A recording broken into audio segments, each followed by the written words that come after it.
मैंने अपने पिछले वीडियो #1 में आपको कोरोना वायरस के बारे में बताया था। मैं इसकी आगे की जानकारी इस वीडियो में कवर करूंगा। Hello friends, welcome to my channel. This is Mubeen Khan और आप देख रहे हैं बस्टरिया टेक्नोलॉजी।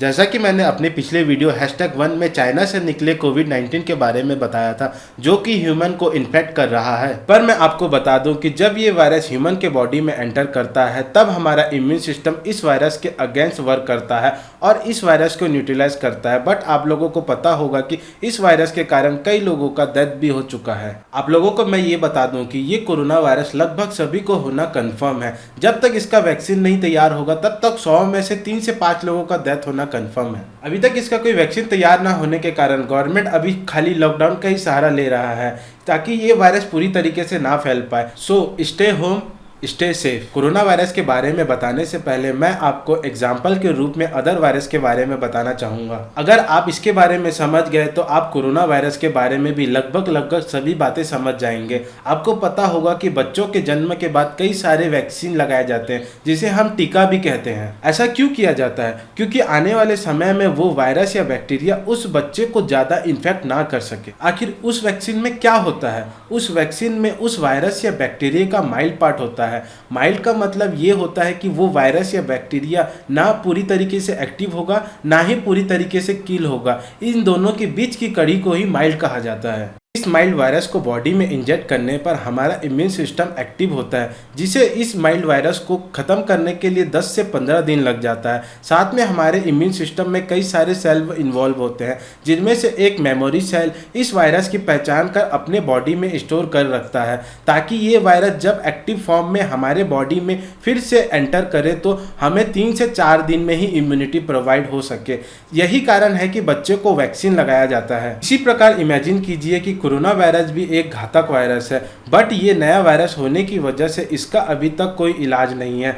आने वाले समय में हो सकता है इसका वैक्सीन तैयार हो जाए और कई लोग इस वायरस से ठीक भी हो चुके हैं, क्योंकि उनके बॉडी का इम्यून सिस्टम इस वायरस से लड़ रहा है। आगे ये आप डायग्राम देख सकते हैं कि हमारे इम्यून सिस्टम इस कोरोना वायरस से किस तरीके से लड़ सकता है। दोस्तों, आप लोग ये जो डायग्राम देख रहे हैं, इस डायग्राम को कोई भी गवर्नमेंट या कोई भी संस्था ऑफिशियली रूप से दावा नहीं करता है। मैं इसे आप लोगों को एक्सप्लेन करने के लिए डायग्राम बनाया हूँ।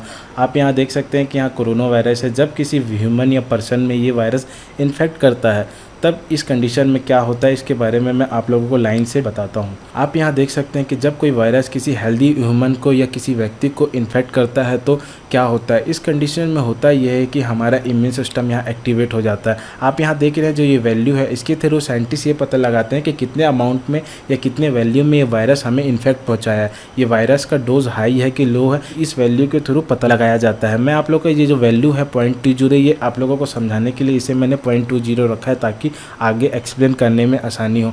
आप यहाँ देख सकते हैं कि वायरस हमारे लंग्स तक, अंदर तक चले जाता है। उसके बाद हमारा जो इम्यून सिस्टम है यहाँ पे एक्टिवेट होता है। इम्यून सिस्टम एक्टिवेट होने के बाद उसमें कई सारे सेल इन्वॉल्व होते हैं।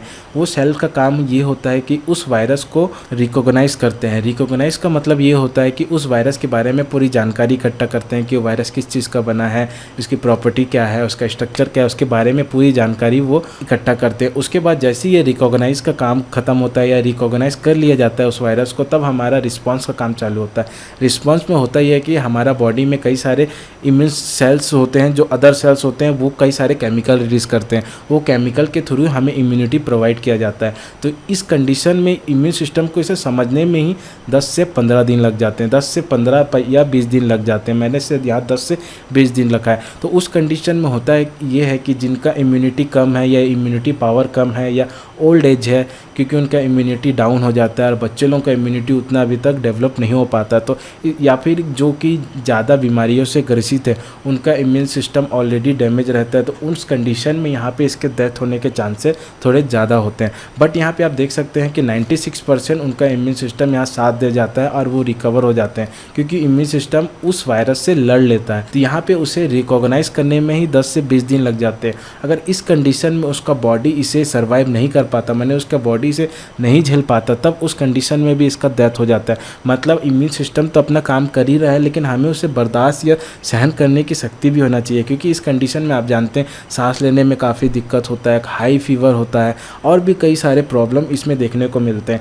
अब यहाँ पे हुआ ये कि कंडीशन कि इम्यून सिस्टम ने इसे इम्यूनिटी प्रोवाइड कर दिया और रिकवर कर दिया, तो यहाँ पे हमारा एक सेल और यहाँ पे इंक्लूड हो जाता है, जिसे हम मेमोरी सेल के नाम से जानते हैं। ये कोई वायरस नहीं है, ये हमारे इम्यून सिस्टम का ही एक पार्ट है।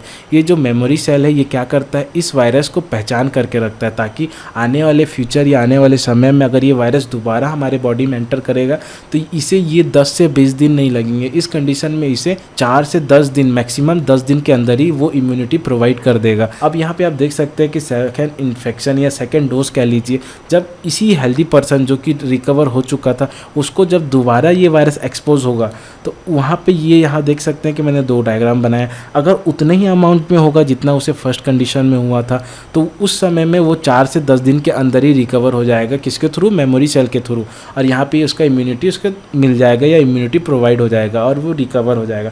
बट अगर वहाँ पे वायरस का जो डोज है या वैल्यू है वो ज़्यादा हुआ, तो उस कंडीशन में यहाँ पे आप देख सकते हैं फिर से वही साइकिल चलेगा 10 से 20 दिन, इम्यून सिस्टम वापस एक्टिवेट होगा। यहाँ पे ऑलरेडी एक्टिव हो चुका है, बट यहाँ पे ज़्यादा अमाउंट में वायरस के आ जाने के कारण हमारा बॉडी उतने अमाउंट में केमिकल रिलीज नहीं कर पाता जितना अमाउंट उसको वायरस को किल करने या मारने के लिए चाहिए, तो उसे फिर से कुछ दिन एक्स्ट्रा टाइम लग जाता है। तो इस कंडीशन में यहाँ पे 0.5% उसके डेथ होने के चांसेस होते हैं, बट 99% उसके भी चांसेस यहाँ बच जाने के होते हैं। 1000 साल में ही ऐसा संभव होता है कि कोई भी वायरस अपना स्पीसीज चेंज कर सके। मतलब ये वायरस पहले एनिमल में पाया जाता था, अब इसने अपने स्पीसीज चेंज कर ह्यूमन पे आ गया है। यह बहुत रेयर कंडीशन होता है। आजकल बाज़ारों में मिलने वाले कई सारे मेडिसिन ऐसे हैं जो आज इस बैक्टीरिया या बीमारी या पर्टिकुलर किसी बीमारी में काम नहीं आ रहे हैं, जिसके लिए इस मेडिसिन को बनाया गया था। क्योंकि ये बीमारी जो वायरस बैक्टीरिया है जो अपने आप ही कई चेंजेस लाते जा रहे हैं, जिसके कारण उस वायरस या बैक्टीरिया पर मेडिसिन का कोई असर नहीं होता है। ठीक उसी प्रकार ये वायरस मतलब कोरोना वायरस चमगादड़ों से ह्यूमन तक तो आ गया। अब ऐसा खबर है कि ये वायरस फिर से अपने आप की प्रॉपर्टी में चेंजेस करता जा रहा है। जितना ये स्प्रेड हो रहा है उतना ये अपने प्रॉपर्टीज को चेंज करता जा रहा है। हो सकता है कि जब तक इसका वैक्सीन आए तब तक ये वायरस फिर से अपने प्रॉपर्टीज में चेंज कर ले, तब उस समय ये आने वाला नया वैक्सीन भी काम नहीं आएगा। अगर ऐसा हुआ तो साइंटिस्ट को फिर से नया वैक्सीन बनाना पड़ सकता है। ये वायरस लगभग सभी को मतलब 80% लोगों को होने की संभावना है, बट ये कोई चिंता की बात नहीं है, क्योंकि अगर ये वायरस कम अमाउंट में हमारे बॉडी में एंटर करता है तो हमारा इम्यून सिस्टम इस वायरस के अगेंस्ट वर्क करेगा और इसे न्यूट्रलाइज किल कर देगा। बट अगर आप बाहर से आए हुए हो इंडिया में या अदर स्टेट से बिलोंग करते हो तो एक बार गवर्नमेंट की इसकी सूचना जरूर दे दें, ताकि वो आगे आपकी टेस्टिंग कर सके।